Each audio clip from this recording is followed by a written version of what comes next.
I'd like to call this meeting to order of the RTM Parks Rec Committee. We're in the Town Hall Auditorium at 7:36 p.m. Before we start, I'd just like to have a moment of silence for Frank. We miss him, and I can't make a speech because I'll start blubbering, but let's just bow our heads for a minute or two. Thank you.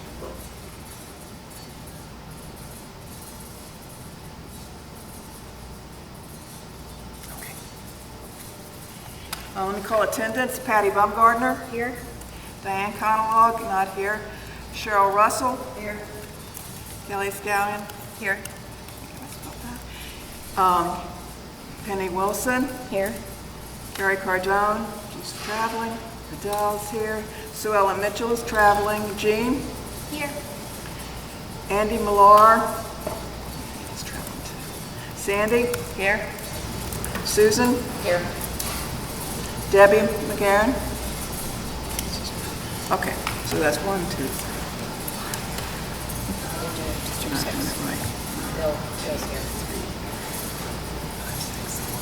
7, that's not. District 6. I left you out, didn't I, Bill? There's Bill. Bill Pantalone. Okay.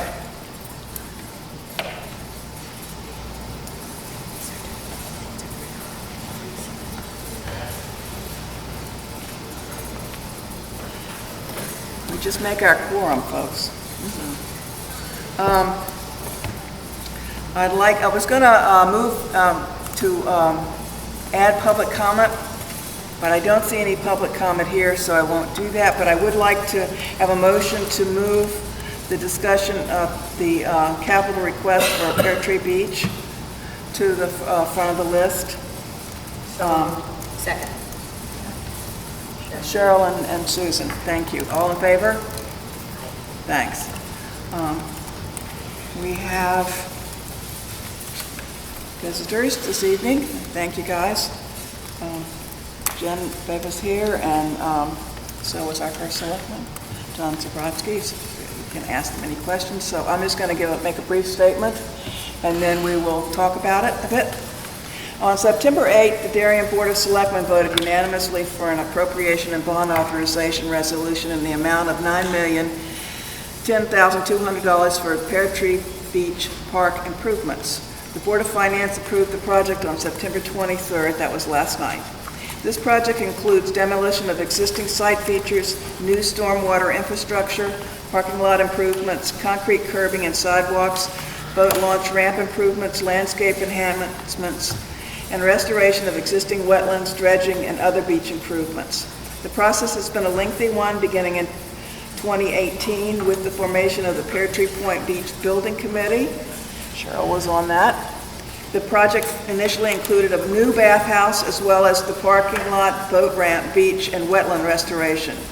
The bathhouse was eventually removed from the project, and the Parks and Recreation Commission has subsequently renovated the existing bathhouse for approximately $50,000. The plan for elevation of the Pear Tree Beach to ameliorate the projected rise in sea level was developed, and submission was made for permits.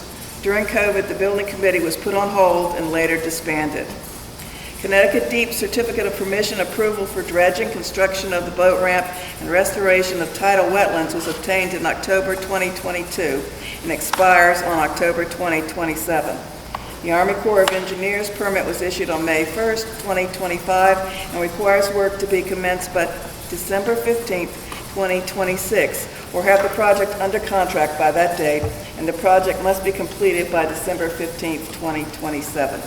The project bid documents were reviewed and approved by the Darien Planning and Zoning Commission on December 6, 2024, with minor adjustments. The project was put out to bid with Yield Industries LLC being awarded the contract. Total funds being requested $9,010,200. Yield Industries LLC will have $7,997,400 with a contingency of 8% of $635,000. Weston and Sampson's fee $355,000 and bond insurance cost of $27,300.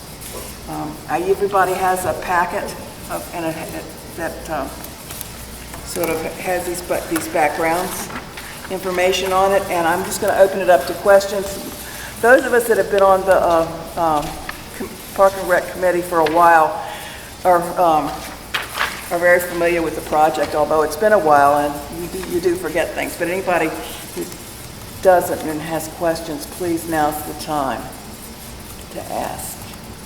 I know I'm very excited, actually. We've been talking about this for a long time, and it's been this committee's top priority for at least 3 years that we get this done. So this is great. Any questions, folks?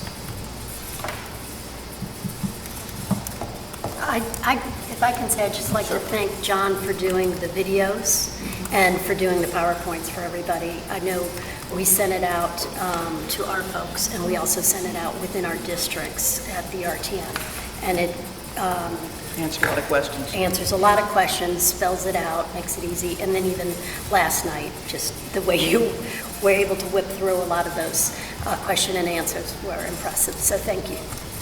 I was ready for that. Everyone was exhausted, right? Yeah, I think yes. Yes. And then that's really what we've got in front of us here. I don't have questions. I kind of just want to say something. I attended the Board of Finance meeting last night. I've listened to all the videos. Thank you, John. I've read all the emails. I feel like Jen has gone above and beyond to answer every single solitary little detail. Any question that's been asked has been answered. And I'm very supportive of the project. My only, and it may be too late for it, I do wish we had we the town have talked to the boat club to contribute something to the dredging. Obviously, it's a town asset, and I do believe that we need to do it. Everyone can benefit from it, but the more I thought about it today, the boats that are at the boat club that are in the closest to the boat ramp, they will benefit the most from the dredging. Everyone will benefit from it, but they will benefit more than anyone on a regular basis. So it's probably too late for them to arrange anything, but that would be my only comment, that it's just too bad that we didn't do something. Again, they certainly should not pay for the entire thing by any means, but just have a contribution so that way they have a little skin in the game. But I'm supportive of the project. I'm going to be voting. Can I make a comment on that? John, can I say this? Or actually, the other John in the back. What you said to me on Saturday when I saw you about, but there wasn't a letter that has gone out yet, so. Or I can just briefly say what you.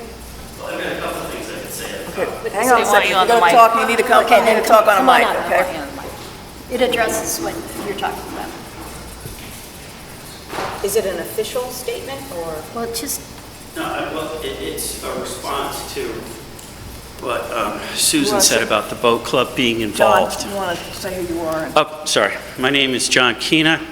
I'm the harbor master for the town of Darien. One of the things that I had mentioned before publicly, I don't know if it was ever in any meetings or so, but as far as the boat club contributing to it, it is my understanding that the boat club is intending on making a contribution to this effort.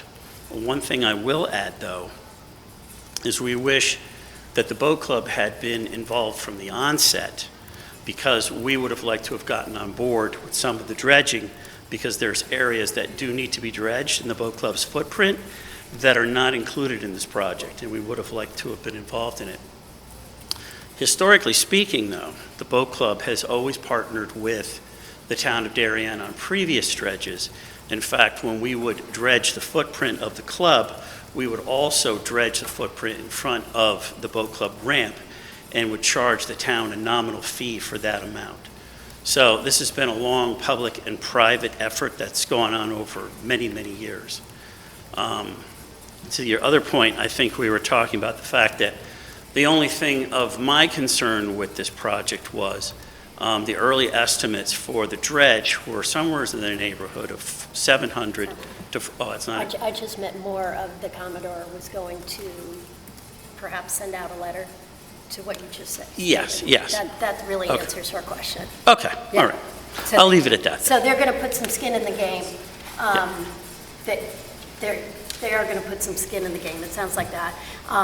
But again, our first selectman said this is a town asset. Absolutely. Right. Patty, I So, 100% agree. yep. 100%. So, But thank you. I guess, so where do we go, Yeah, where so, do we go from thank here? Is someone from the boat club going to contact the first selectman? Is the first selectman going to contact the boat club? It's great that this is becoming public information, but if I hadn't asked the question, I don't know if it would be public. So, no, it's a great question. First of all, thank you for all that you guys do. I really appreciate it. So we've had several discussions with the boat club about it. As I said at the Board of Finance meeting last night, if you look at the due structure for the boat club for a very long time, I mean, and you compare it to country clubs and all of that in town, I mean, this is very, very small dollars. This is a small dollar operation. It's not that their members don't have a lot of resources. It's just that historically, in terms of the amount of money that it costs to be a member or part of the boat club, it just hasn't been gigantic dollars. And so if we were to do something that, adds a modest amount to what members pay to have them contribute, at the end of the day, it's not going to move the needle in terms of what we're having to spend to do this entire project, let alone the boat club dredging. So the conversation I had with them is exactly as John said. We would like them to contribute. We're going to think about it and have additional discussions with them, but trying to come up with a number right at that time didn't make sense, partly because we weren't sure whether this project was going to go forward, and we still don't know that. And so I think subsequent to this getting in place, we might very well consider that and sit down with them. As I also pointed out last night, it still gets to this philosophical discussion, which is, in the end, this is an asset that's used by those boaters and the boat club. But at the same time, this is a coastal community that has boating assets. And so trying to decide, okay, so is this something where it's a user-based strategy, in which case the user pays for all this?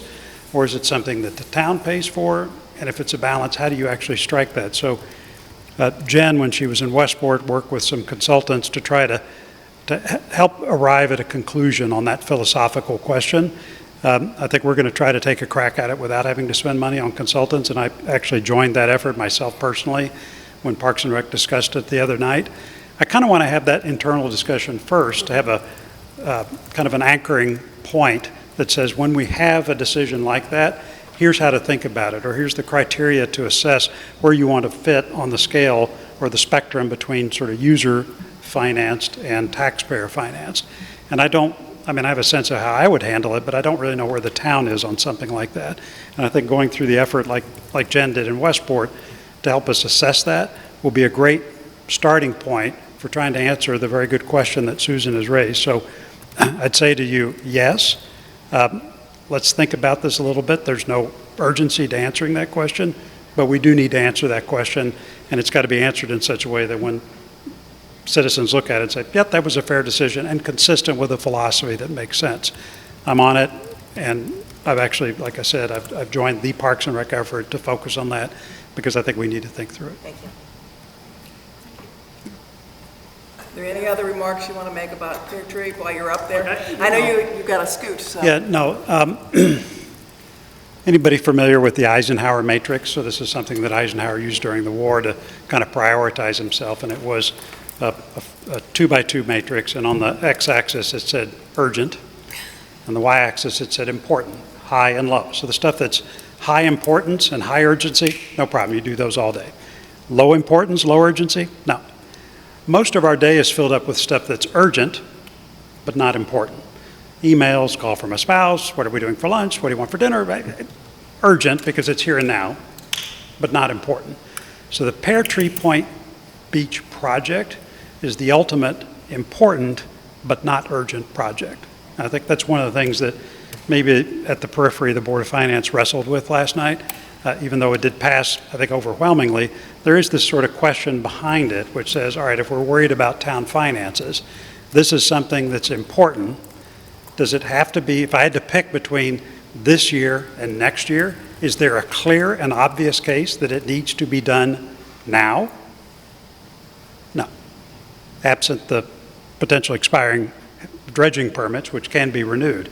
there is actually no compelling point that says it needs to be done this year, or really even next year. Within the next 25 years, yes, but trying to get to a firm fact-based view that says it absolutely has to be done now, I think is very hard. To Adele's good point, this is something that you guys have looked at for a while and has been a priority for the last 3 years. Nothing's really changed at Pear Tree Point Beach that suggests that we're too late.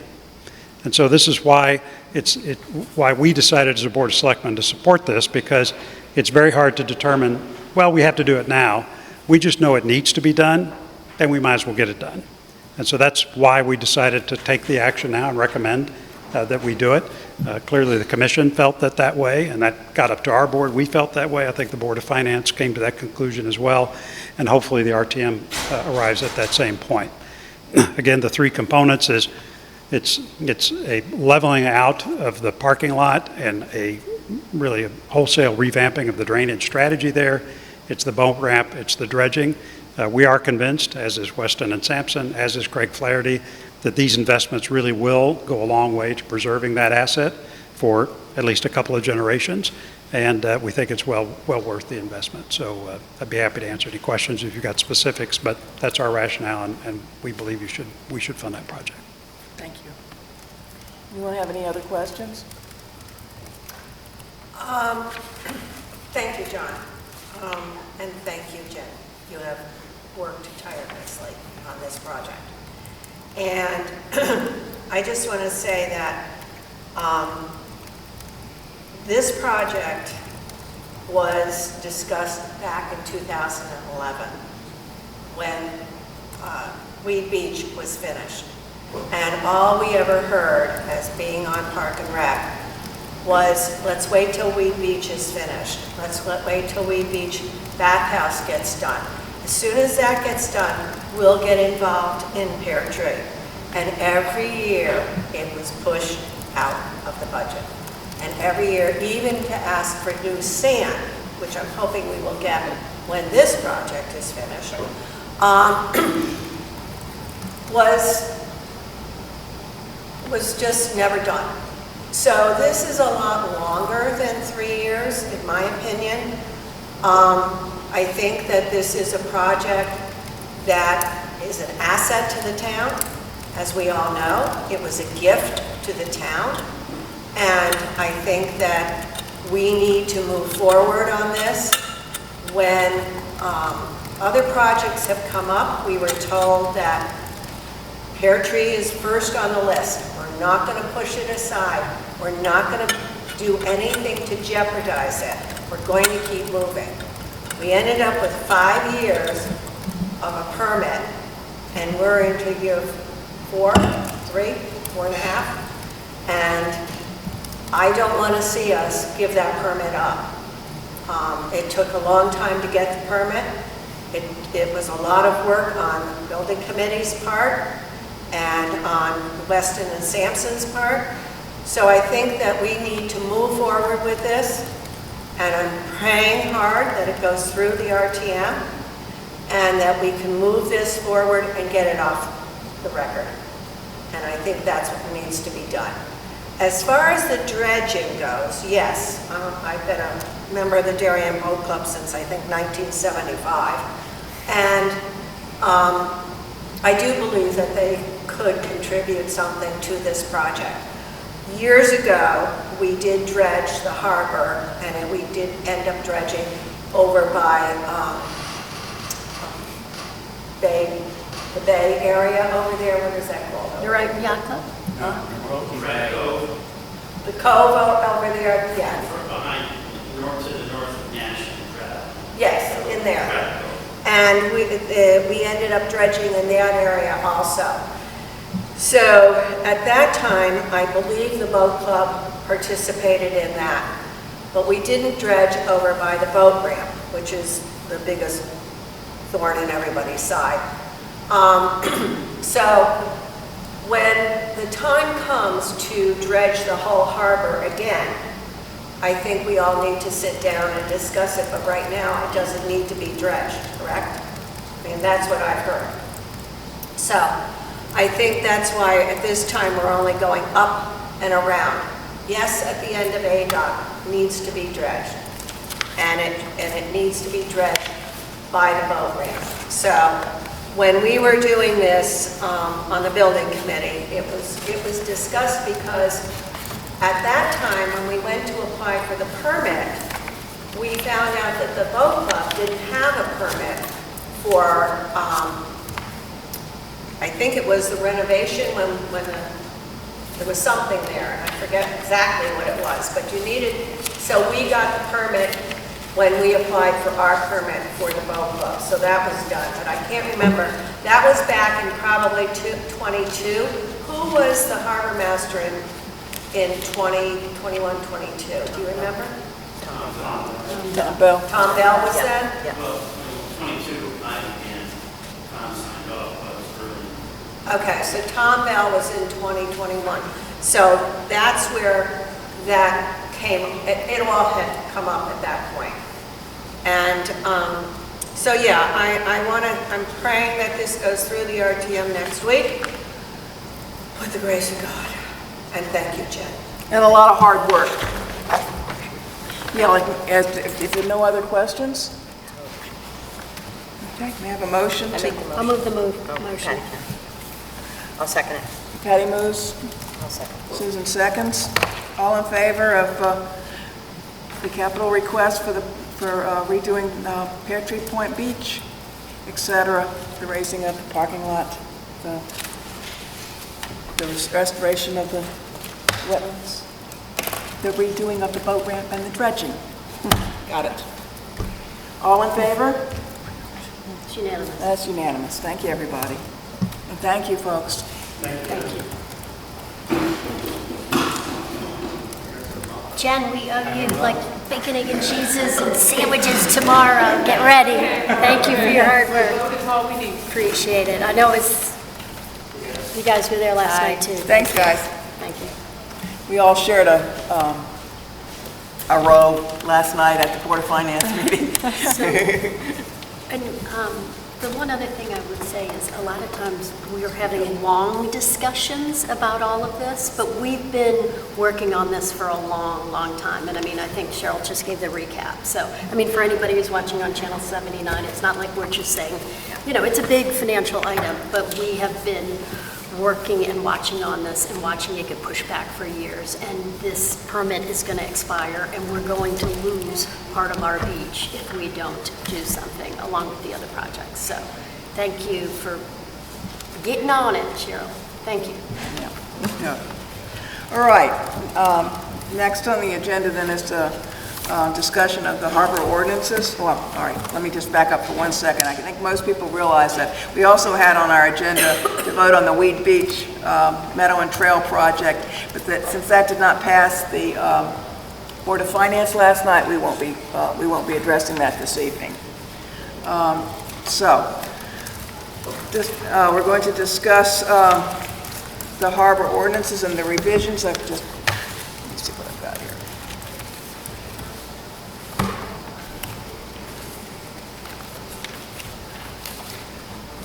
Just to give a little recap, we're going to review the revisions of the town charter and the harbor ordinances. Well, we're going to go over our suggested edits to those revisions. The Advisory Commission on Coastal Waters has suggested changes to the Board of Selectmen, who approved changes on March 24th, 2025. Legal notice was given for public hearing, and the hearing was held on June 11th, 2025. Patty Gang from Curtis Brinkhoff and Barrett reviewed the edits for us, and we are working off her edited copy of the 9/18. John Keena is here, and Sam Bridges is here from the Advisory Committee on Coastal Waters. And so what we're working from is Patty's edits, or Town Council's edits. Thank you. Town Council's edits to TGS&A's edits. Thank you. Oh, okay. I think we have some suggested edits. I have 2 copies here for you guys. Internal. Is this with provisions as of 1924? Yeah. It says 24, but I do believe it's 25. Yeah. So here's 2 extra. That's okay, yeah. Patty's got them, so it's all right. So you want to take one for John? Thank you. Okay, I'm going to turn this over to Susan. She's been reporting for us on the Advisory Committee of the Coastal Waters. Just for a little background, I've been a boater in Darien and had a mooring for the past 28 years. So I'm very familiar with the harbor, with Ziegler's, with Scott's, both sailboat and powerboat. So I'm certainly not an expert, but I certainly have a heck of a lot of experience. So a lot of my suggestions are coming from experience, as well as I am a member of Nairobi Yacht Club, and I've had a lot of people talk to me all summer about this. So I had followed Coastal Waters. They've done a phenomenal job. They worked hard on these ordinances. They then sent them to the Board of Selectmen. I have a few suggestions. I will say why I suggested, and then we can certainly talk about it, and then it'll be up to us whether we go forward with any suggestions or not. So what I did was I tried to make it as simple as possible, and I know Cheryl also will have some suggestions, so just stop me, Cheryl. So the first suggestion I have is on page 1, and it's under the day moorings. And it says, what I'm suggesting is that we should remove where it says the captain must remain on the vessel at all times. At 2 different points, it says this. And my rationale for that is 2 different things. If a boat is at Ziegler's or at Scott's, it's a day mooring. Many times they're rafted up boats, and many times people from one boat go to another, to another, to another. So certainly the captain is around the boat, but they might not be on their boat. And I think I'm a stickler when it comes to wording, so that's why I would take out the word captain must remain on the vessel at all times. Also at Ziegler's, a lot of times people go swimming. The captain might be going swimming. They're in the surrounding area, but they're not on the boat. That's where those 2 things are coming from. It will come back up later, but that's my first suggestion. So what I would do is, under day moorings, I would literally just take out where the captain must remain on the vessel at all times. And then the last sentence says, the special harbor constable may allow vessels to occupy a day mooring as a berthing mooring with written permission, with the understanding that the captain will remain on the vessel at all times. So the logic there is, there could be someone that lives in Scotts Cove, and they have a mooring there, and they may have a little boat that takes them back and forth from their boat. So that was my rationale for taking the words, the captain must remain on the boat. Adele, I don't know if you want to have John answer, or we want to discuss. I don't know what format you want to take this in, if you want to go through all my edits and then discuss it. I don't have a time. Maybe we'll take it one by one. Does anybody have any comment on what Susan said from the committee first? Okay. Anybody have any comments on that? Okay. All right, then. I don't know, John, if you want to comment, or if you want to just wait until you've had a chance to think about it. Okay. All right, then. Okay. Cheryl, did you have anything? The only thing I had in that day mooring harbor was under the special constable may allow vessels to occupy a day mooring as a berthing type mooring with written permission from the understanding that the captain will remain on the vessel at all times. Well, at a berthing harbor, no one has to stay on their boat. So it's a little contradictory if you're saying you're going to allow them to be as a berthing type mooring and as a day, on a day mooring, and then on a berthing harbor mooring, they don't have to be on their boat. So I'm a little, in that one paragraph, there's 2 different ways of understanding this. Can I ask a question, Susan? Sure. Who wrote this verbiage here?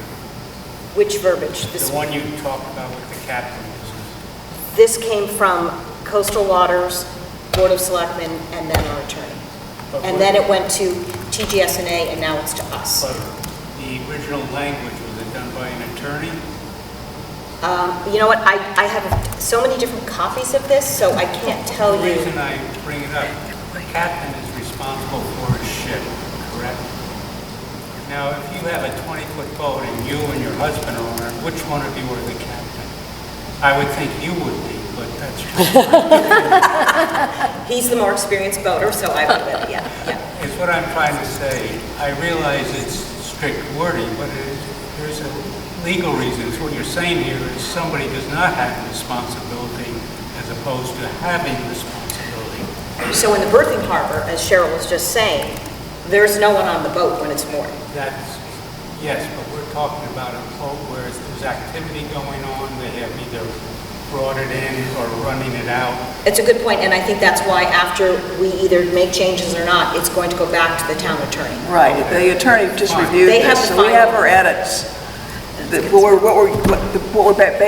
What we're starting from right now is something that's been edited by the attorney. Okay, so, and then this will, whatever we come up with, then it'll go back and see, make sure it's still. Cheryl, I don't know if you, I go all the way to page 6. I don't know if you have anything before page 6. Thanks, so. Okay. So on page 6, under 7832, rights and responsibilities of the mooring holder. It's at the bottom of the page. B. It says right now, only the vessel registered with a valid mooring permit may use the mooring. Mooring holders may not grant access to the mooring for the use by other vessels, including those owned by family members. And it goes on to say, I understand the concept, but I feel that if we eliminate part of that up until it says mooring permits may not be rented, transferred, or otherwise assigned to other vessels except as follows. And the reason I want to eliminate the whole first part of B is I know in the past there's been a lot of people that have let other people borrow their moorings, and they basically jumped the wait list, which is totally not fair. There is a long wait list. But by having this in there, I'm going to use Cheryl as an example. So if Cheryl has a boat and her son-in-law has a boat, and Cheryl's not going to be on her mooring, right now the way this is written, her son-in-law can't pick up that mooring for a day, for an hour, for 3 days, for 2 days. So I feel like we should take that out. It's the onus should be put on the mooring holder. If they allow someone to use their mooring, these moorings can be anywhere to thousands of dollars. So anyone that owns a mooring should take personal responsibility for that mooring as much as they possibly can. So who's going to monitor if someone, you know, we have this written down, and then it's very difficult to enforce it. So I think we need to respect the fact that an owner, if they want their friend that has a like-same boat to use their boat for an hour or 2 hours or 4 hours, I'm mooring. I don't see a problem. I'd like you to ask Mr. Well, wait, do we have any other comments from our committee before we ask? I don't. I think the language is written there to avoid this ambiguity that just because something's just for an hour, it isn't going to be for an hour. People are going to take advantage of it, just like when there's a parking space and it says you're not supposed to park. Someone's going to park there, and then, you know, just... Well, also, we don't have the same regulations for the day moorings, and there's less protection. So again, that person has spent thousands of dollars for their mooring, and let me finish. Okay. They've spent thousands of dollars for their mooring, and they have been given no protection. So anyone comes and picks it up, that's okay, is what we're saying, basically. But here, that's not what we're saying. So I don't know if Cheryl has any comments on it as a voter.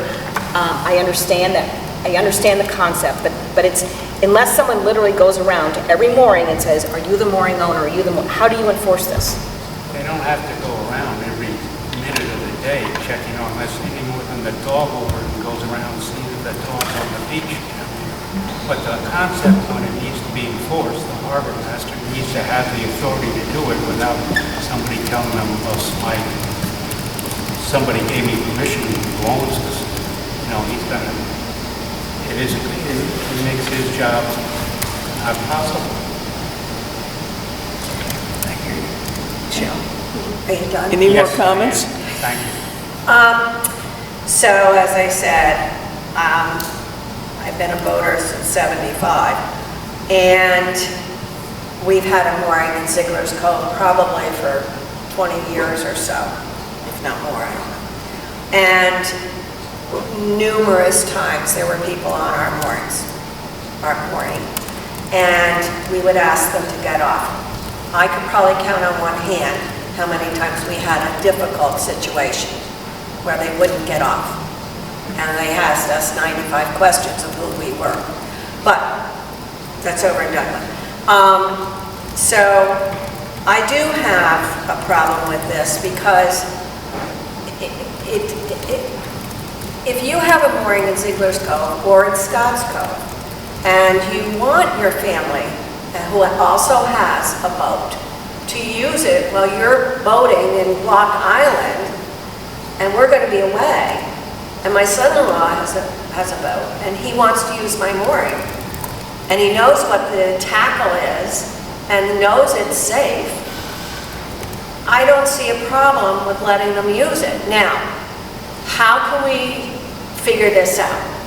The only thing we can say, and I'm thinking about this, is to say that you're saying here that we can't add a family member unless they're on the registration, but that's not going to work. So unless we send a note to the harbor master that we're going to be away for the weekend, and we're going to allow A, B, and C to use our mooring for this weekend, would that suffice? How do we figure this out to make it pleasing for you and for us? Because I don't think right now this is the right way to go. I think we're asking family members, and like I said, everybody picks up moorings in Ziegler's Cove. It's a known fact. They come over from New York, they come from other areas of Connecticut, and that's a safe haven in there for a weekend, and people enjoy it. And we've enjoyed it. But I think that we need to figure something else out to make this work. I'm not going to tell my family that they can't use my mooring. Well, also, if we keep in, mooring permits may not be rented, transferred, or otherwise assigned to other vessels, except for the following, we're certainly not leaving it way up in the air. We still have that verbiage in there. I think you should let Mr. Kennedy. You gotta you want to take the mic back to your seat if you'd like. You're loud. So,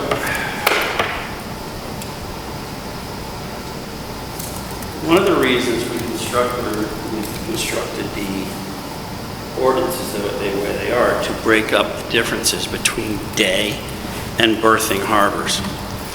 Our current ordinances do not speak to the fact that there is a difference. We know there's a difference. We've actually organized it, and it's been run that way, not by myself, but previous harbor masters. Although not written, they've always been treated differently. The ordinances say that you're not to allow someone to use your mooring. I have a mooring over in Scotts Cove. I know very well at any given time, there's probably someone on my mooring. Now, I know... Saw me last week, I was on your mooring. Yeah, so to the point is, it's my responsibility to not allow other people to use my mooring.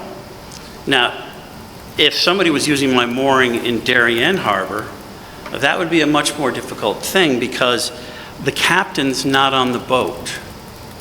And now I have a real problem. I've come back to my mooring, the captain's could not be on the boat. To the point about the captain not being on the boat in Ziegler's Cove, you actually have a situation where there are many boats in play. Yes, people are swimming, but now if there's a situation with a boat and a captain's not on board, this is, a day harbor with a lot of activity going on. So, to allow someone else to use your mooring, and we talk about in the ordinances specifying different tackle standards. If you start allowing someone to say, well, I want my friend to use my mooring or my family member to use my mooring, it becomes very subjective where someone says, oh, well, just go ahead and use it. I have a 17-foot whaler and you have a 25-foot something else. And you come onto my mooring, and now how long is it going to be there? The tackle that's specified for that 17-foot whaler is not meant for a 25-foot boat. You also have to take into consideration radius swing. Now you have a boat that was spinning with whatever radius it originally had plus 17, now swinging with whatever that radius plus 25. What if your neighbor in the harbor wants to do the same thing? And they've got a 17 and they've got a friend that allows a 25. Now you have boats that are under spec for their moorings, and now their swing radius, they're banging into each other in the harbor. This has been a problem in the harbor, and I've had to clean it up. We don't want to go back to that. I came across a situation where it was a family that I knew, that many people knew. There was supposed to be a 17-foot center console on it. There was a 31-foot cabin cruiser on that mooring, and it was banging into other boats in the harbor. And one family member was letting another family member use that boat. So you have two dangers there. You have tackle that's insufficient, and you have a vessel that's far too large in relationship to the other vessels around it. The day harbors, the day harbors, there needs to be a captain on board. It's the safest thing to do. There needs to be someone with these raft ups. There always needs to be someone on the boat to make sure that if the boat were to break loose, somebody doesn't know how to tie a line well, the boats separate, come apart from each other, they're swinging into the other boats that are there. Any number of things can happen. So those are the reasons why some of the reasons why you really want to have a boat for a mooring.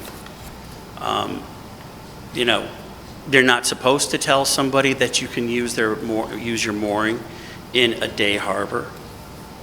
We all know it goes on. But let me tell you what happens when you start allowing multiple guests to use your mooring. You get into a situation, which I've had more than once, where I get someone on the phone telling me that I was just kicked off a mooring, and I don't believe that mooring belongs to them. And then you get into a situation where you're moderating an argument between two people who don't even own the mooring.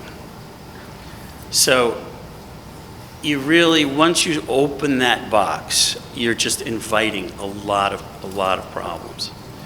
I think things the way they work in Ziegler's Cove, in addition to the ordinances, there are tackle standards that need to be addressed. I also have a plan to create space. Ziegler's Cove, from a mooring standpoint, has grown organically, not systematically, schematically. It is just years of drop it here because that's where I want to be. I'm working on it. Once the ordinances go through, tackle standards are addressed, I'll be able to make some changes in Ziegler's Cove where there'll be more space, it'll be safer. I've also had to talk to people about the size of their boats. Many people in Ziegler's, they first start their time in Ziegler's Cove with a 25-footer, and the next thing you know, they've got a 50-footer. And then they're calling and telling me the boats next to them are too close. And when you ask them what's changed, they talk about their 50-foot boat, and I said, I only have you permitted for a 40-footer, and did you have a 25 before that? So allowing people to just make changes like this allowing people to just make changes on the fly and allow who wants to, you wind up getting into a situation where people are going to start having problems with each other, damage to boats. I know, Cheryl, I remember in the days when you talked about it, I remember you talking about it, I think you had a lot did you have a lot to do with getting the standard only 3 on a mooring? Because I remember you talking about that. Yeah, well, they also have that up. up here. Yeah. Right. But John, you've Yeah. addressed, I appreciate what you're saying, but one thing, you certainly, in there, you've covered a phenomenal thing where you Right. say, if you change your boat, you must notify the harbor master. So I think there's a lot of really, really good stuff in here, truly. I know you worked on it really hard. Right. And as far as the captain, maybe we say in the vicinity versus on the boat. I know it's wordsmithing, and maybe the lawyer's gonna say whatever, but if you say on the boat, and the captain is in the water, they're not on the boat. They might be holding, again, it's nitpicking, but to me, I want to give you as much verbiage as you can then enforce. So if the captain is on the next boat talking to someone, they can jump over to their other boat. That's my only point. Yeah. It's good to have someone on the boat that's knowledgeable. You could say there has to be someone on the boat, but that boat person might be just a guest and not know anything about boating. I don't know. It's just, when you create these variables and you might have a situation where someone's less than knowledgeable about boating, So it can lead to technically, you're saying that problems. if 4 boats are rafted, all the people can't be on one boat. That's what you're saying in this. That's what it's saying. I guess you could interpret it that. Captain must be on each boat. Excuse me, but that's what you're saying. Like, usually when people raft, they go and they merge onto 1 or 2 That boats. doesn't make it a 1 boat, that's still 4 boats. I understand what he's saying. I don't know if it needs to go to that extreme, but it's important to have someone knowledgeable. If it's 1 boat or it's a raft up, there needs to be someone knowledgeable on board, and that should be a captain, the captain.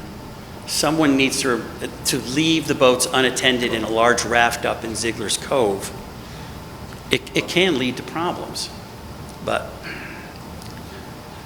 I think our conversation here, I'm not trying to be rude, but this is what he is going to face when he's out on the water.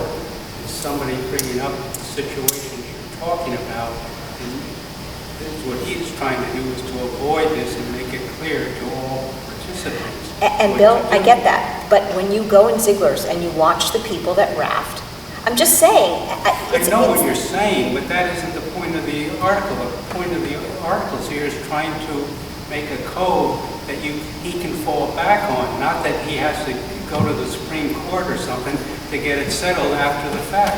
So, Bill, Yes.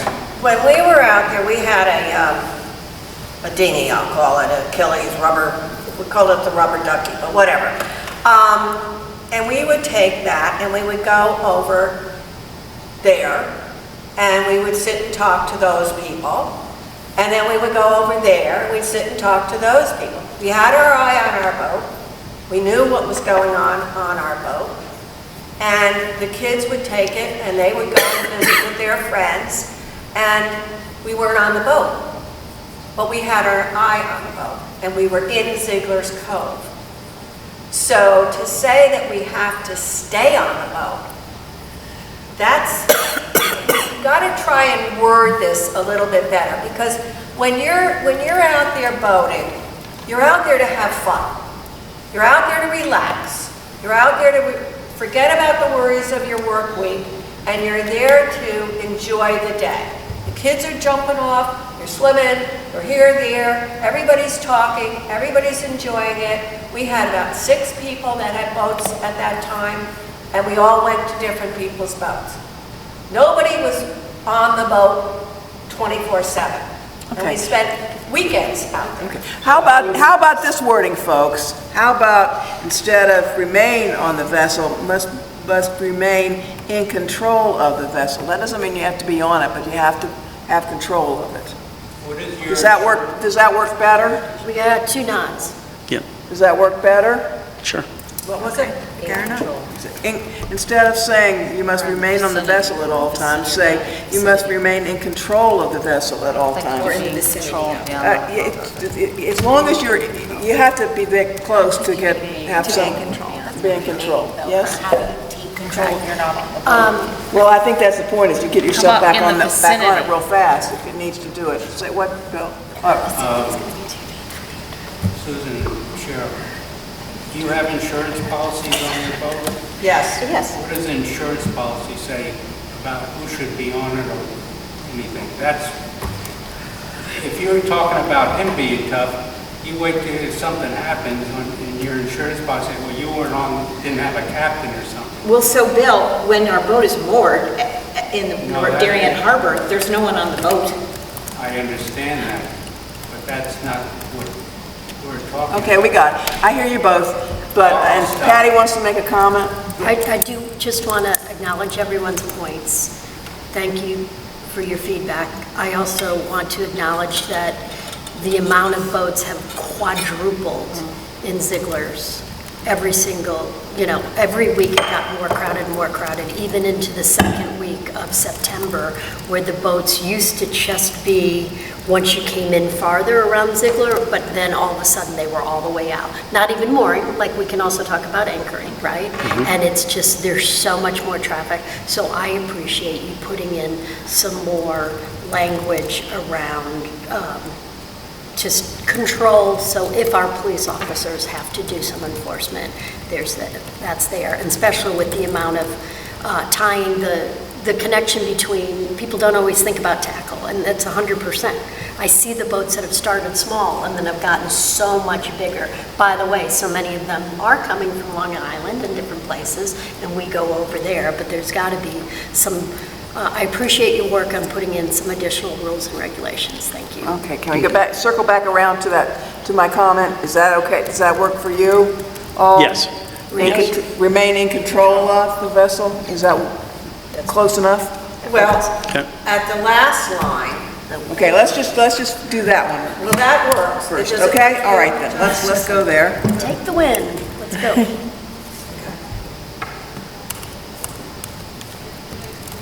So the captain must be in control. No, remain in control of Remain in control? Okay. the vessel, okay? At all times. Good. Okay. All right. So the next one had to do with the, So what happens, can I ask a question? What happens when the attorney reads that and says that's not clear enough? Okay, then we'll go back and have to do something. That's why we're doing it Yeah. tonight. We're not voting Yeah. on this in the RTM until Yeah. October. So we Exactly, that's why we're gonna, Right.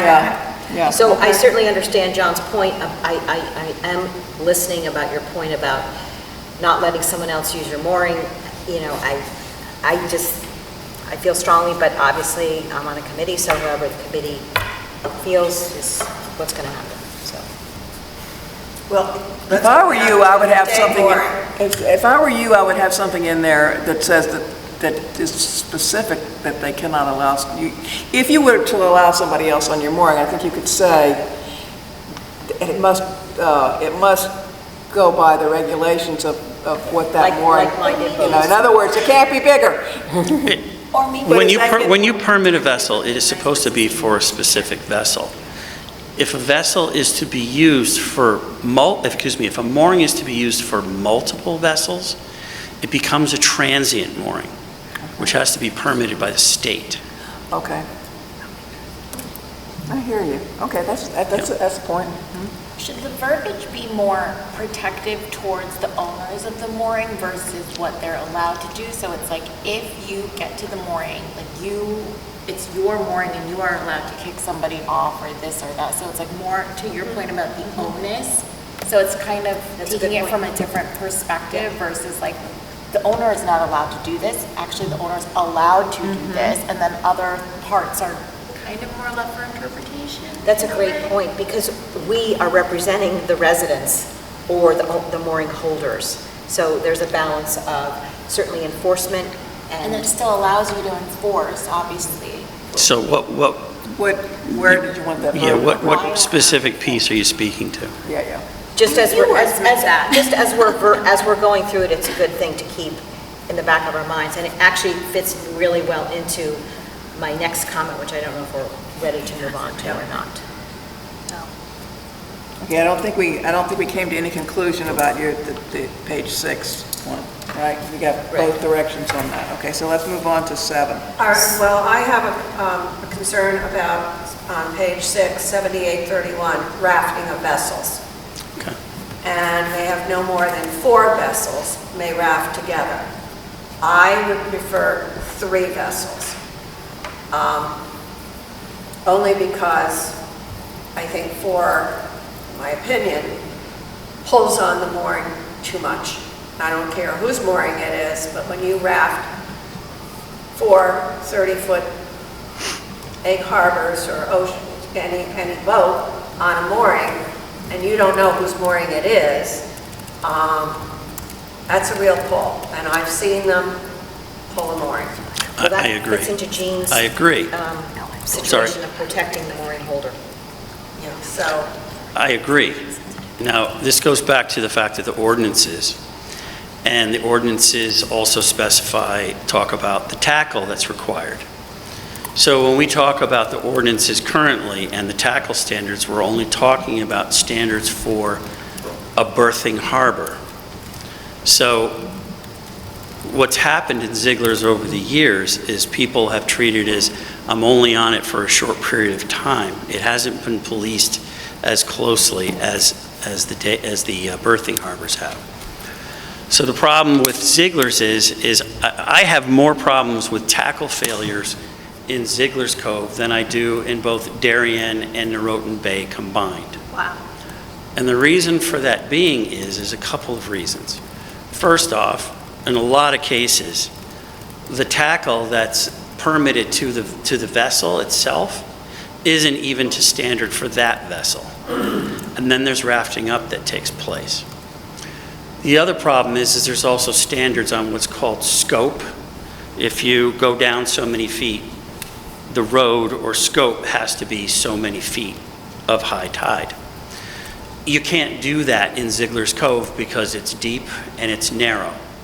So they've never applied the proper scope to many of the moorings in there. Also, and many times combined with the fact that the actual anchor is not heavy enough. In the ordinances, we speak about berthing and day harbors and specifying tackle standards that are different for day versus berthing. So the standards for day harbors will go up to be able to accommodate the rafting up that takes place in there. It's something that should have been done a long, long time ago, or the only other option to bring the day harbors into parallel with the berthing harbors is you'd have to drastically reduce the number of moorings in Ziegler's Cove. But John, help us understand. So you're saying, I totally understand what you're saying, but you're saying it's okay to raft 4 because we're going to have better mooring standards versus...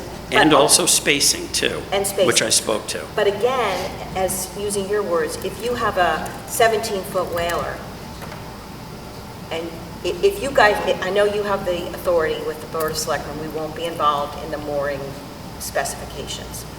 But if you are now going to say that 17-foot whaler at Ziegler's is going to need the same mooring as tackle as this 40-foot powerboat, how is that fair to the 17-foot owner? I mean, again, you guys, these are thousands of dollars. Yeah. So that will be your challenge. Again, we won't be involved in this, but I'm still not sure how getting more boats rafted answers the question. Why would you not go back and say 3 is a better number?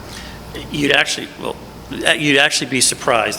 This has come up in conversation with a number of people who have moorings in Ziegler's Cove.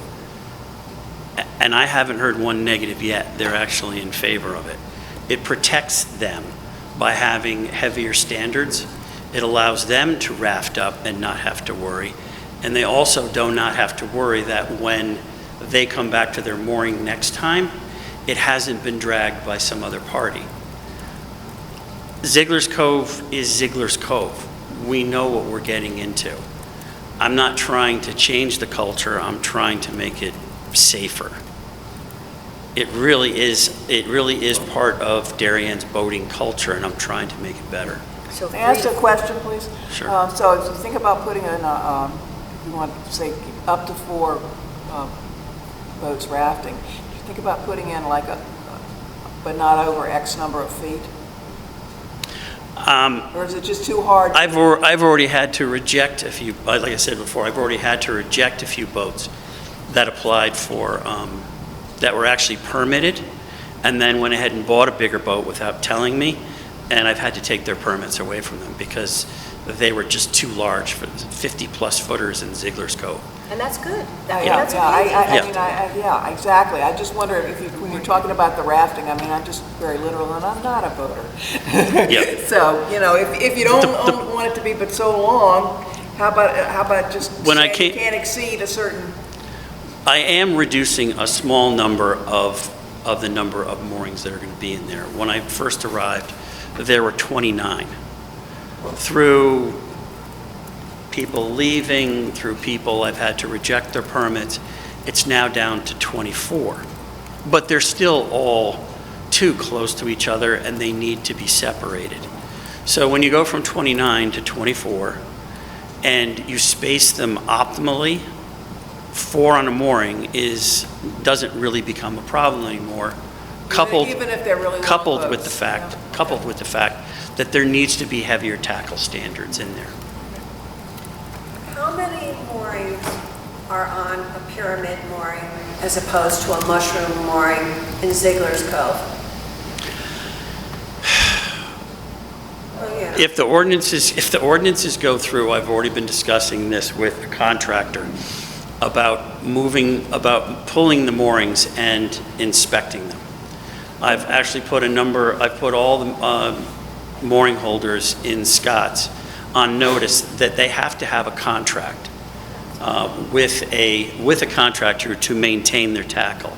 Unfortunately, the spirit of Ziegler's has been for too long is to procure the tackle, set it, and forget it. And when it fails, that's the next time I call the contractor. And that's why there's a lot of breakage, damage, and so on. It's lack of a better expression, Ziegler's is a little bit of a Wild West, and it needs to be reined in. So all of these efforts, the ordinances, the updated tackles, the restructuring of Ziegler's Cove, which is in dire need of now that we've procured Great Island, that is just going to bring that much more traffic to the island. But that's phenomenal. You have that Yeah. on page 5, that every mooring needs to be inspected every 3 years. That's perfect. That is what you're talking about. It will be, that will be enforced. I mean, Stated, but it's easier said than done, trying to get people to comply. It's much, much easier in Darien Harbor than it is in Why? Ziegler's Cove. Because when I first got there, the record keeping wasn't all that great. It was difficult to understand. It took me a year to figure out who owned all of the moorings. Okay. I have that now. Good. So it's a long process that is coming to fruition. Great. And I think this will help you. Yes. Now, when Absolutely. you say you're going to be upping the tackle, are you going to request pyramid moorings now? Are they still the hot commodity, or are we on a mushroom still? I think most people are going towards pyramids. Ziegler's Cove is deep. You could use deep and muddy, which is good for a mushroom anchor. When you get into shallower areas, if the anchor gets righted because of whatever conditions may about, now you have something coming up out of the bottom like this, and that adds to danger of people jumping in the water, people with damage to their boats. It's better to have a pyramid because it's only sticking that much out if it's mud. Pyramid is more expensive, but it has its advantages. Right. Okay, guys, I think we're going to have to move on, so... I know, but I still want to know about the three vessels. I understand where you're coming from. I understand what you're saying about having, everything inspected every year. A winter stake should be put on. Yes. And the balls removed and all that. Yes. Just like the harbor. But I still think that, in my opinion, 3 is better. Because you also have people that are anchoring every 3 feet. So there's that issue also of crowding in Ziegler's. And I don't know how you can stop someone from going in there and throwing an anchor. Okay, guys, all right, let's move on. What we're going to end up doing, I think, is that we're going to have our discussion, and then we're going to make a list of all of this, and we're going to have to vote on what... Absolutely. What... I'm Sam Bridges. I want to talk to Cheryl about the 3 versus 4. This was a product of a lot of discussion a year and 2 years ago when we started drafting these ordinances. And one of the reasons that we came up with 4 instead of 3 was a result of our own personal observations, which were, and this it applies to me anyway, when I thought about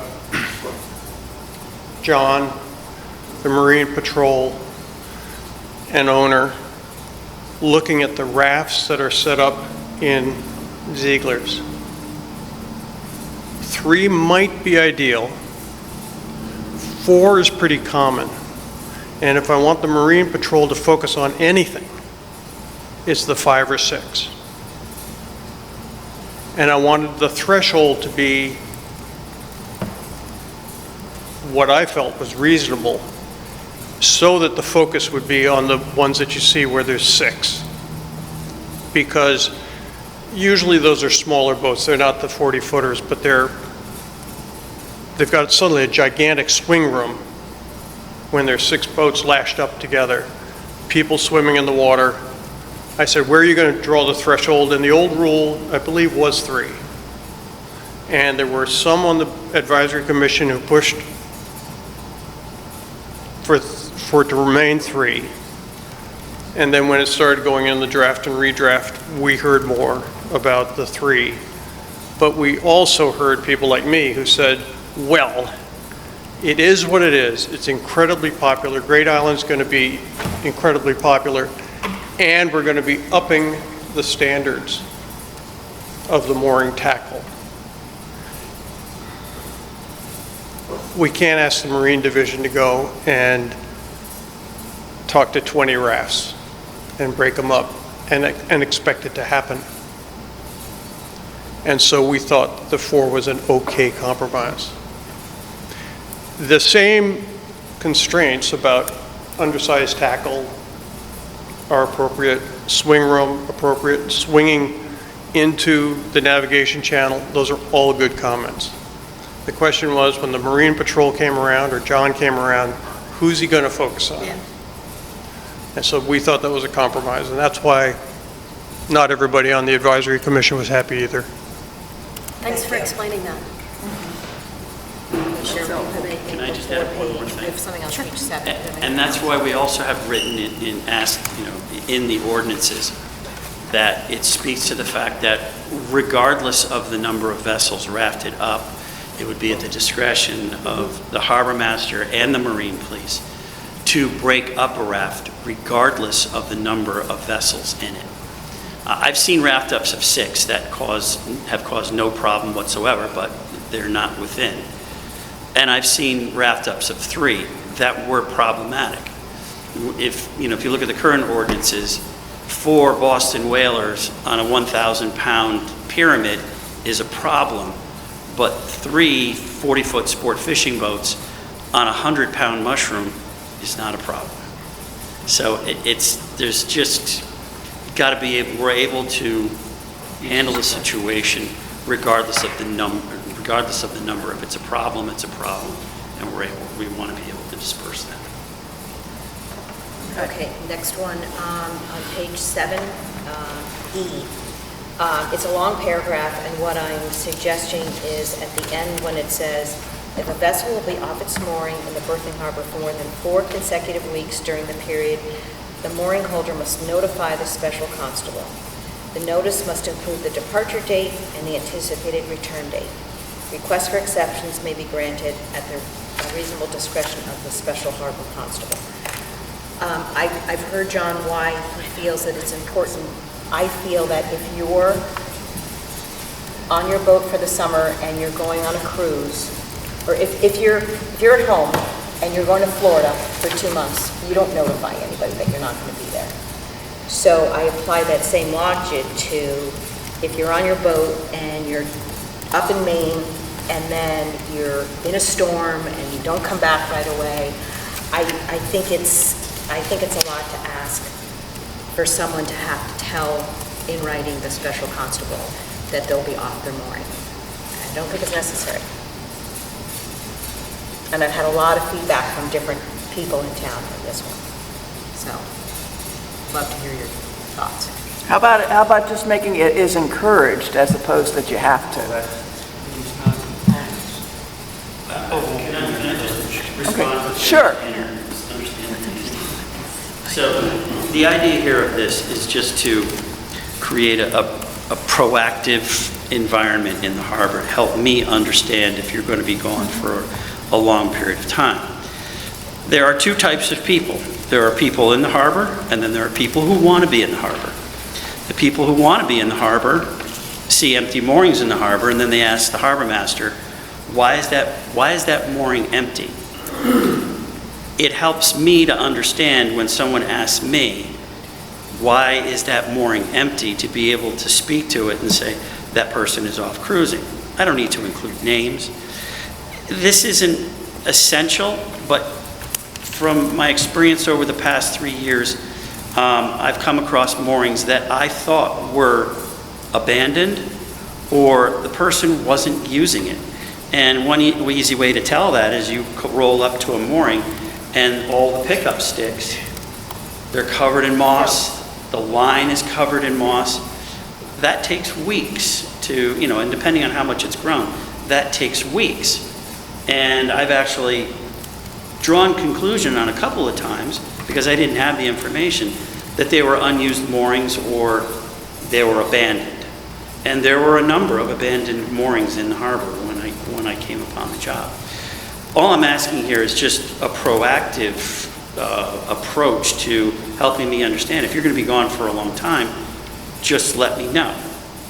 It's not the end of the world if it doesn't go through, but I think it avoids it avoids confusion and some people, getting excited that, what are you saying, of course I'm using my mooring, that sort of thing.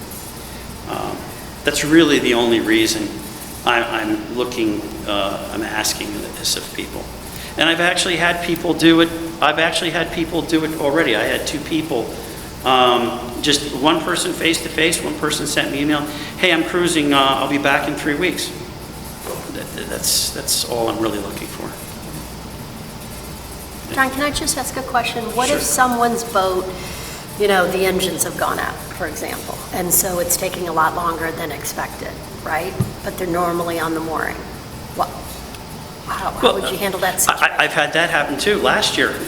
Because then you're going to have yuck when you go to pull it up. Yeah, and look, I mean, 'cause they have I had nothing one person say to me, they were on a cruise, they had engine problems, and they said, boat's not going to be back for a month or so. Great, thank you, good to know. That's all. That's all I'm really looking for. there. Okay. Communication. Yeah. Okay. What about people that put their boat on the mooring and they don't take it off all summer? Did they let you know that they're just hanging that mooring out and keeping it in case someday they decide to use their boat? I mean, if you are asking people to notify you when they leave their mooring, what about the people that stay on a mooring and don't use their boat? Well, right now, I'm more concerned from a usage standpoint, meaning not usage of the boat, usage of the mooring, leaving the mooring empty. Further down the road, do you want to start looking at usage as far as the vessel? as a board member of the Darien Boat Club for over 20 years, that is something that is difficult to manage and try and draw the line in the sand of, are you using it enough? Are you not using it all? It's not easy. But I'm, right now, from a standpoint, I'm more focused on usage of the mooring, not usage of the vessel.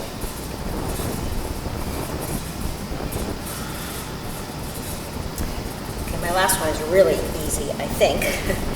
So I'd like to add one more point. I think it would be very beneficial, especially for the harbor master special constable. I think once the ordinances are approved, and maybe you do this already, John, I don't know, a copy of the ordinances should be emailed to every mooring holder. I don't know. Again, they would be new, and I think it would help you because you could then say, because someone could say, well, I don't know what that is. I can certainly do that using the system that we have. Yeah. I believe I can include attachments. Okay. That way you're just educating the voter, and that's Yes. going to be helpful to you as well as to the voter. Because I guarantee you there are many voters out there that don't know some of these But do you want that in the ordinance or just as a Well, preference? I thought about should it be in the ordinance. The only reason is that, we're sitting here discussing it, and who knows in 20 years. So, Probably the best thing to do would be to include a link in your renewal every year to the ordinances on the town website, which is easy to do. yeah, like when I go and get my transfer sticker for the transfer station, they give me the rules and regulations. People certainly can click on the link, you're right. I think if we can push it to them, it's just, you can say, hey, look, you have the copy of the ordinances. It's up to you to put email, yes. John, what if you had a box that somebody could tick indicating that they read the ordinance each year? Then you have to, well, you could, currently when you renew your permit or your wait list, there is a tick box saying that you have read it. In order to do that, I think you have to make the ordinance. Use the microphone, we can't pick you up. Oh, John, okay. Sorry, up and down. Yeah, so where was I? Oh, the tick box. Yeah, currently there is a tick box. You'd have to add the entire body of the ordinances into the renewal permit. I don't know if there's system limitations as far as that, because now you're talking about what has traditionally been a one-page document turning it into a, 10-plus page document. Well, I could look into that. I mean, that's a possibility, yes, where you'd have to scroll all the way down and hit click. All this work Yeah. has gone into it. People should Yep. acknowledge they've read it. Sure, good idea. Okay. Okay, I just have one thing on page 8. We skipped over H. Application for new and renewal mooring permits. All applicable mooring fees shall be paid through the online system. Could you just re-educate me on application fees? I thought years ago we couldn't charge for mooring fees. So did something change in the last 10 years? The fee of $15 a year is for the usage of the system. We do not have a harbor management plan. In order to charge for moorings, you have to have a harbor management plan. So the $15 fee is only for the cost of running and maintaining the system for all the wait list and permit records. You think it should be worded differently? Rather than say mooring fee?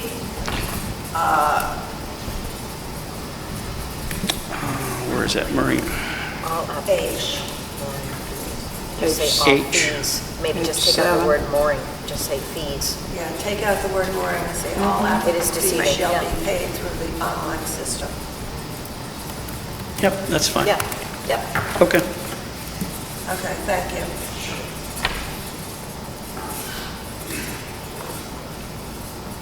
Cheryl, can you just repeat that last part? So what you recommended the change, please? The second sentence in H, Page 7. Page on 8. page Excuse me, 8, page 8. at the top, all applicable fees, take out the word mooring, shall be paid through the online system or such alternative method as may be approved by the Board of Selectmen. Thank you. Okay. Thank you.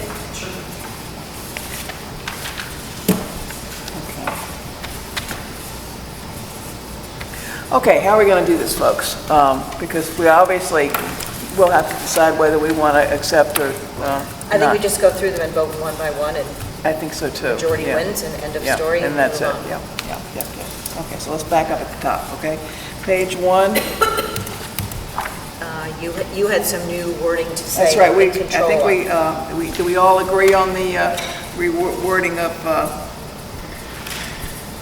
Anywhere that it says the captain will remain on the vessel, you should say the captain will remain in control. What was it? of the vessel? Yeah, okay, we all agree to that, okay, so that one's easy. Right, and then that should be also on the last line too. Captain will remain on vessel at all times. So that's on the last line. Last sentence. Yep. Take out. And I think it's also, there's one other spot, I think on the littoral mooring. Yeah, you is want to it find it there? there too?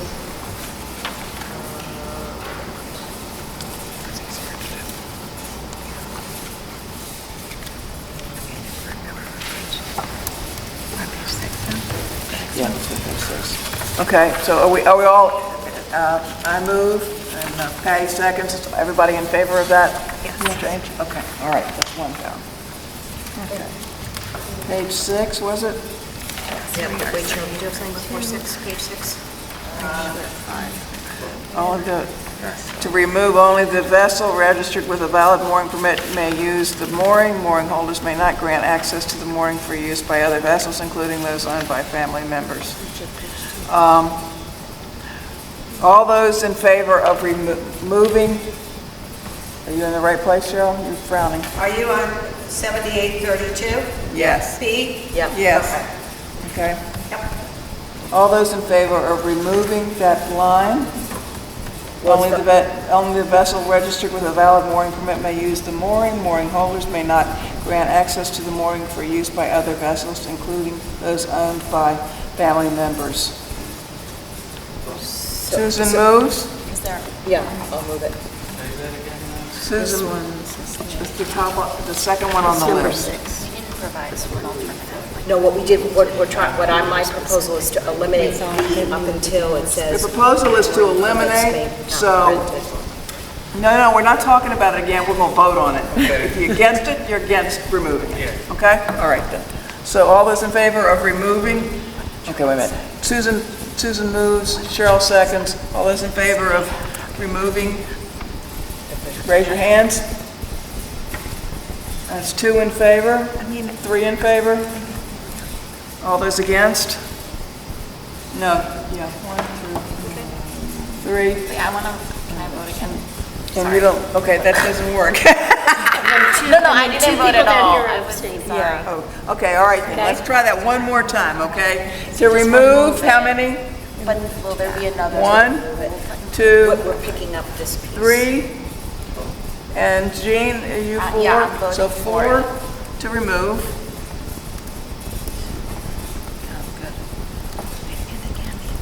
And against? Those against removing it? 1, 2, 3 against. Actually, you know what, I'm gonna be. 4 against. 1, 2, 3, And Sandy's against. 4 against, And I abstain. and 1 abstention. I think that means nothing happens. Motion. Well, I was going to remove this piece. 9, exactly. In other words, it doesn't, you have to, yeah, you have to get. Have a majority. You have a majority, yeah, exactly. Okay, so, all right, that one's down. Okay. Okay, Cheryl, you had one in there, it was rafting, yes? Yes, rafting of 3. Where is that in the, Second line, no more than 4 vessels six. may raft, same page. Rafting of vessels, 7831. oh, 31, okay, sorry. So I'll make the motion to change it to 3. Okay. Second. Moved and seconded. All those in favor of changing it from 4 to 3, raise your hand. 1, 2. All those against? 1, I can see, okay, 1, 2, 3, 4, keep your hands up, 5, 6, 7.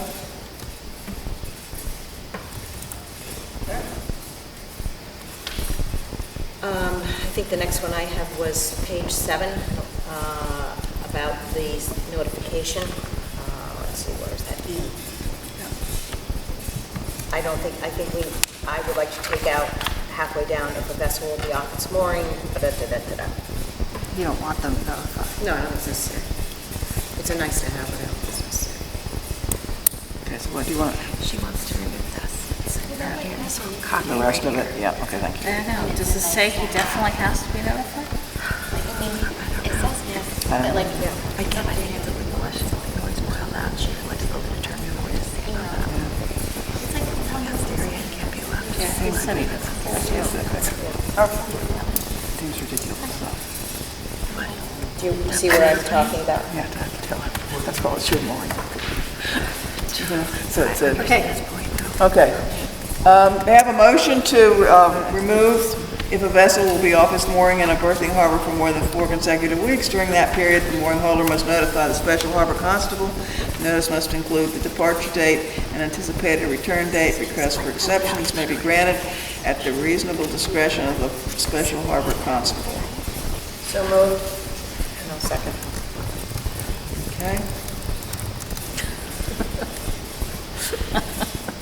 All in favor of removing that section, raise your hand. 1, 2.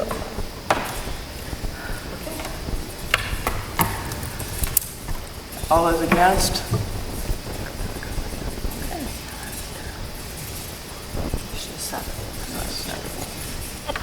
it's okay. We're still friends. Don't talk to me. And then I guess the last one is, do we want to put in the ordinances that the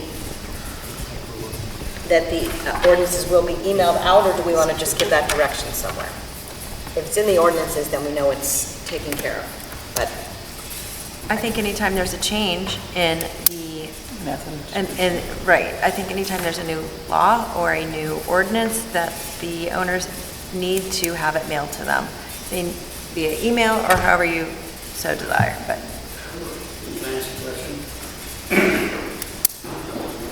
Not that I'm not in support of it, but how are other ordinances, when they're passed, how are they circulated to town members?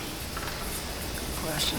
I don't know the answer to the question. I mean, Okay. The harbor itself presents a unique situation. yeah. So I think, given Like I said, I'm not Yeah. against it, but I'm just curious how it's done, because does that need to be exercised as well, too? What other methods they I have for think what we've done socializing is- ordinances? I think what we've done actually in the RTM is that we have to keep changing things because the method of distribution changes. Okay, You know, so All right. the ordinance, well, sure. you know what I'm saying? So I mean, so it's being specifics to say it has to be emailed is probably not the best idea. It must receive notification. Okay, I mean, I'll facilitate it. I'm just curious how they do it for the rest of the ordinances. I believe legally, it might be a problem, because if somebody says they didn't get the notice, they might not have liability on something they did. It's a town ordinance, however the town notifies everybody, meaning all of us here, whether you have a vote or not, that is the method you should be using. That's a good point. Well, I guess that's why the lawyer would look at it. Right. That would be a good thing for the lawyer to give us advice on. It may be as easy as we post this on the area of our website that discusses this particular issue. Well, The that's attorney may the say thing, that don't- saves us from liability or something. But then, That you are. not everybody checks the website. But it's I was trying to incumbent help upon. this, I was Yeah. truly trying to make your life easier, Yeah, that right. people would know, here's the changes. I mean, I think they should. Just However we curious do it how is- they do other ordinances, because it's not just the people in the harbor, it's also people on the wait list who people are thinking about becoming. Well, also good point, and it's not just Darien residents. That's right. That's And if- really- And if they Just change posting their on the email website. address or something like that, or their telephone. Let's just skip this, guys. It is funny. Do you want to take it? Yeah, let's this one. I'll make a motion, well, I'm conflicted on this one, because I feel like it's communication, what's the downside? I understand your point about the ordinance, but I mean, as we're trying to put in other processes, I don't really see that much of a downside unless you feel it's burdensome. Including a link for you to read your email, whether you're a resident or not, you can read it, and it will always be updated, because it will be the town's Right. updated website. Right. But it should be the owner's, the boat owner's responsibility to go through it. It shouldn't be your responsibility. Right. Oh, no, just the link. Yeah, okay. Do we need to put that in here, or can this? I don't think we do. Okay. Okay. Or is it? that Okay, it? we want to vote on whether we're going to put this in here or not, just to be clear, folks? Or do we not need to vote? Do we need to vote? No, I think a link is a great idea. I guess we don't need to vote, but I would strongly recommend that we encourage a link to be put. Cheryl? I think it would be a good idea because I think it would also be a good idea that when people get their beach stickers, they get a piece of paper that says what the rules of the beaches are. But they don't. But they should. I understand. And I think that, I mean, we get it when we have our dump Woulda, coulda, sticker, shoulda. refuge, whatever. Table it, and ask for lawyers to make Okay, it's getting late. Yep, so I do we agree. wanna- The attorneys will ultimately decide, but Well, if they don't, is best if for- we don't put it in, then they won't they decide. won't, then we probably should have notification needs to be made to each boat owner. I mean, it's not really fair to our citizens to, fine them when they themselves don't even know what, they're not made aware of what the new rules are. But every year, the state legislature makes rules that none of us ever hear about, and yet if we do something wrong, and it's one of those, we will know Well, about it. this is where we post, we need to post it, I don't know, it probably is, we should probably have some further discussion, but it should be always posted on our website so that people can refer to it. And the harbor master can refer people to it also. It's there for everyone to read. All right, do we want to add it or not, folks? If you have a boat and you have a mooring, it is your responsibility to know the rules of the water. To not do so is irresponsible. It's setting everyone up for liability issues. The town, yourself, your boat, your unsafe boating habits, whatever. You're going to be boating in this town, you need to know the rules. Yeah, I get that part. I just, then tick a box. Here's your permit, make sure you've read this, and then wouldn't we be covered?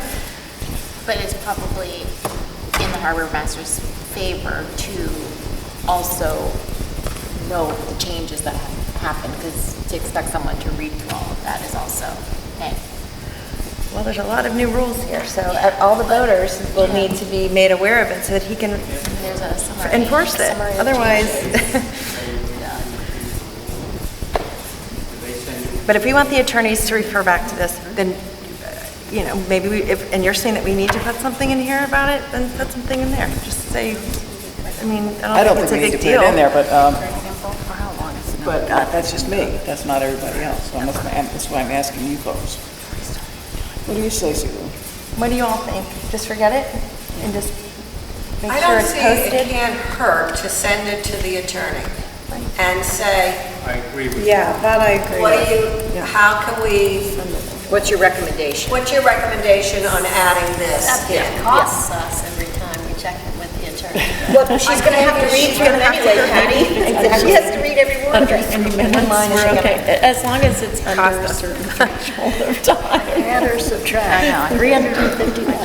I think we put it in and let the attorney advise us. They have to read through the document anyway. It's not like we're doing a special All right, thing. so let's vote on that. So let's Let's just put vote it on in. adding a copy of these ordinances shall be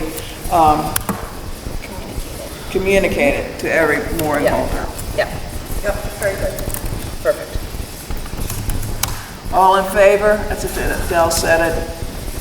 Who second? Everybody's in favor, okay. No, not Bill. Okay. I am, because I'm for communicating. So that- And all against? Bill? Cheryl's giving you the eye, Bill. It's the opposite table. Remember? That's why you sit opposite. All right. I think Jean's going to be sure we that we done? got all Can we this. let these lovely We are done. gentlemen go? That's it, guys. All right, thank you so much for your Thank many, you. many, many months and We years. didn't make many changes, actually, in the end. No, we didn't. No, we did not. I know that Frank wishes he was here, and thank you for working so closely with him. Thank you. Have a good Appreciate evening. it. Have a good one. Thank you. Thank you. Actually, that was good. That's all aired out. There you go. Vote on the $50 fee. Where are we at? But it's helpful to Okay, folks, that's the harbor ordinances for tonight. We will circle back with the town council, and we will have this on our agenda to vote and for the final copy. And also, I will go to TGS today and make sure if they need to make, if they, you know, I'll liaise with them. I don't think it'll be a problem. We didn't change much. So, sorry, next steps is this goes to town council, revisions go to town council. Yeah, they go to town council and the TGSNA committee And then we vote on it. in October. And it'll go to the RTM in October. We're not going to send our recommendations to the town council until TGS&A is finished with theirs, correct? Yeah, I'm We'll not send exactly one sure. document. Oh, yeah, and we're not doing it twice, no, so we'll, Right. yeah. Okay. Okay, good point. All right, next on the agenda is a recommendation to the governor to reappoint William Jessup and Craig Young to the 5 Mile River Commission.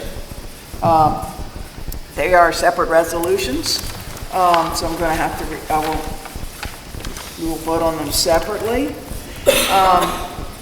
Both of these gentlemen are already on the commission, and they've been doing a good job. I think William Jessup's been on a long time.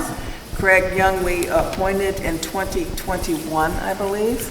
And so I've asked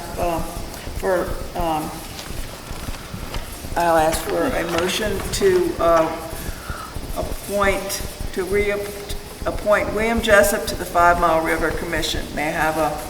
Second. Okay. So moved. Cheryl moved, Sandy seconded. All in favor? That's unanimous. Okay. Also, may I have a motion to appoint Craig Young to the 5 Mile River Commission? Well, let me revise what I just said. Reappoint? Yes, to reappoint, but to recommend to the governor to reappoint first William Jessup and now Craig Young to the 5 Mile River Commission. May I have a motion from I'll make the motion. Kelly first? And second? Second. Cheryl? All in favor? It's unanimous? Get up.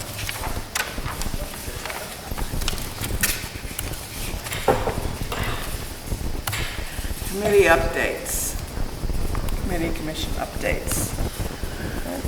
Beautification Committee met at the start of September, and one of the things of note is that they're proceeding on with their fundraiser. That's My Brick campaign. It's part of the Darien Blooms. I know Sarah came in and talked to us all about their efforts. But anyways, they're getting underway with it. They're going to start publicizing this. The work will start in April, and so that's just a little update on that. Oh, great, thank you. Sure. Anybody else? Patty? Yeah. I'm going to give a recap on Great Island. So as you all know, the master plan was presented by Reed and Hildebrand to the GIAC, and they had continually updated it up through July. Once it was accepted formally by the Board of Selectmen, the GIAC has since formally been disbanded by the Board of Selectmen. The next step was the Board of Selectmen established a building committee with Monica McNally as the chair, and it looks like there'll be a few others to be determined. At our rules meeting, at our last rules meeting, the Rules Committee recommended that they reach out to our first selectman and request that the RTM has a representative, much similar like we had with Mark Adeletta. So we'll see what happens, but I'm just giving you kind of the updates of what was discussed. The Board of Selectmen approved Phase 1 early access. That includes $2.3 million in spending to Reed and Hildebrand and various other subcontractors and consultants to do designs, including construction documents and bid specs for Phase 1. I'm just going to go through quickly some of the economics. So Phase 1 estimated cost is $12 to $14 million. That is exclusive of the $2.3 million for the design fees. The Board of last night at their meeting, well, F&B had a meeting last week, it was discussed. It was a 7-7 vote, and then it ended up being an 8-6 vote. So that's how they voted in favor of the appropriation for Great Island. Last night, the Board of Finance had a very long meeting. I encourage all of you to watch it if you haven't, just to get up to speed on all three of the projects. Two of them were obviously Pear Tree and Weed Beach, but Great Island as well. They tabled this appropriation last night because they felt the consultant fees were too high, considering the size of the project and because of the scope of Phase 1. It includes elements that were beyond what they felt were necessary to get people on the island. They were concerned with the Welcome Center coming in at $2.5 to $3 million, which was essentially just bathrooms and a gathering space. There was an additional, so that's $2.5 to $3 million for Welcoming Center and 7 figures for Welcome Center and the bathrooms. There was an additional $12 to $14 million in infrastructure that was being proposed in Phase 1. That included some examples. It included earthwork, soil management at $2 to $3 million, utilities at $2 to $3 million, vehicle circulation at $1 million, pedestrian access at $500,000 to $1 million, furnishings at $1 million, and the wooded meadow at 1.3 to 1.8 million. The Board of Finance tabled it last night, it was basically voted to be tabled. And then in conclusion, they asked for basically a couple of scenarios. Examples being, what could the cost be just to get parking, just to get our people the parking on site, and inclusive also of porta potties and perhaps like an ADA porta potty. And then all the way up, so several, 2 to 3 scenarios, several all the way up to what they currently have proposed.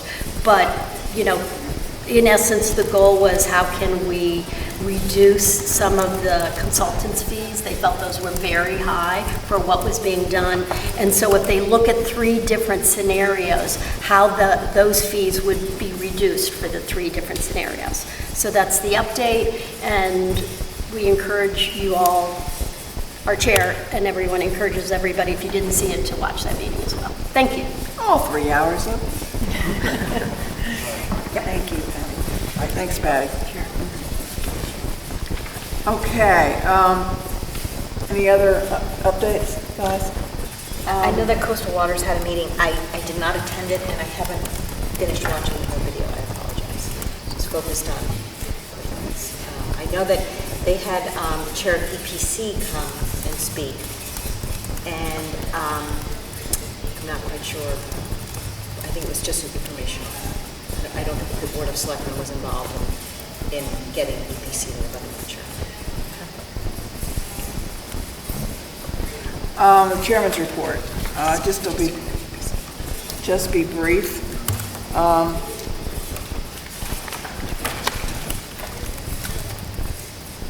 Just a quick report on the Park and Rec Commission. I was not there, but I saw that Susan and Patty were there, so that's great. Mostly they reviewed the parks tour survey, and thank you, Cheryl, for submitting a survey. And my takeaway from the bit that I saw was that the three most important priorities for people was the cherry lawn and the offload use to offload use to other parks, the cherry lawn parking. I put that out. And then there was Pear Tree Point, and then it was Execute Weed Beach. So the two beaches were still at high on the list. And high marks for Baker and Selleck's, and Tilly had improved its marks. I guess, the pond's looking a lot better. They took a first look at fees for this next year. Jenna's Fava is trying to sort of move the budget discussions a little bit earlier so that they're not talking about fees in the middle of the budget season when they should have actually be talking about it before they talk about the budget. So that was the reason for that. So the one thing that jumped out was the proposing to increase the youth participation fees from $10 to $11 per participant. No, it's 5. It was an increase of 5. Excuse me, did I just say the wrong thing? Yeah. From 10 to 15, I said the wrong thing. problem. Write it down right, but said it wrong. There you go. Participant fees? The youth participation fees, which is for each sport. Got it. They don't- Yeah, fall or, and each season too. So it's from $10 to $15 per participant. And they're looking to discuss a policy for fees, actually just what the first selectman said to us about what you should cover for your own costs and what the town should be covering, what's its, It's 5 and it's going up to 10. No, it's Starting 10. in the fall. No, it's 10 this fall. Going to 15. No, it just started to go 10. Exactly, But it's no, 10. what they were voting For next year. is for 15. Okay, we're saying They the same didn't thing. vote on anything yet, though. They just But that's discussed. what they're proposing. We're saying Exactly, that's what they're talking about doing.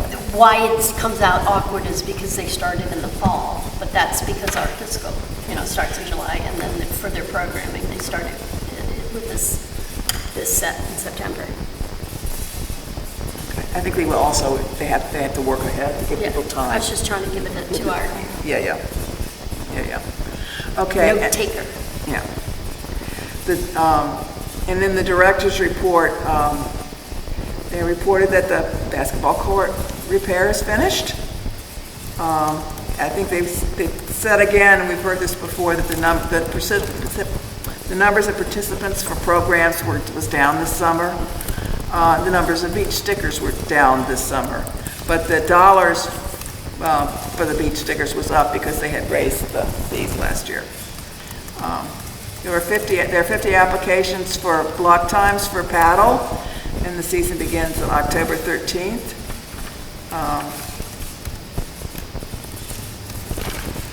There have been 10 to 15 reservations for the pickleball court, which is the court where where they lay down mats over the paddle tennis court, so to be able to play pickleball on it. Been having a little trouble with the adhesive tape, and it's coming up at the seams, but I think they seemed confident that they could figure that out.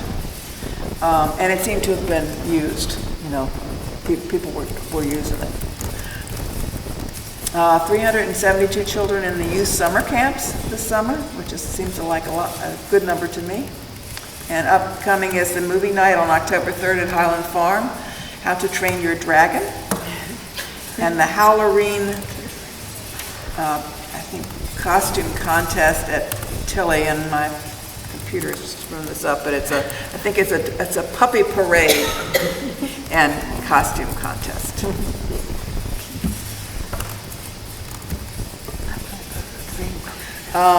And that is that. You said 372 youths were enrolled in the summer program, but you also had mentioned that the number of participants had decreased. In programs. This was the summer youth camps with 372 children in summer youth camps. So, but number of participants in programming, summer programming? Yeah, yeah. Partly just because of the one less week of programming, but partly it was because of the weather, you know. Not very good weather this summer, too, for the beach stickers at any rate, they thought. So that's it for my report. Is there anything else you want to add since you guys went to the meeting? No? Any approval of minutes from the May 7th? There's one more thing here. I know it's in here somewhere. Yeah, they are. Were there any corrections to the minutes from May 7th? They were very good.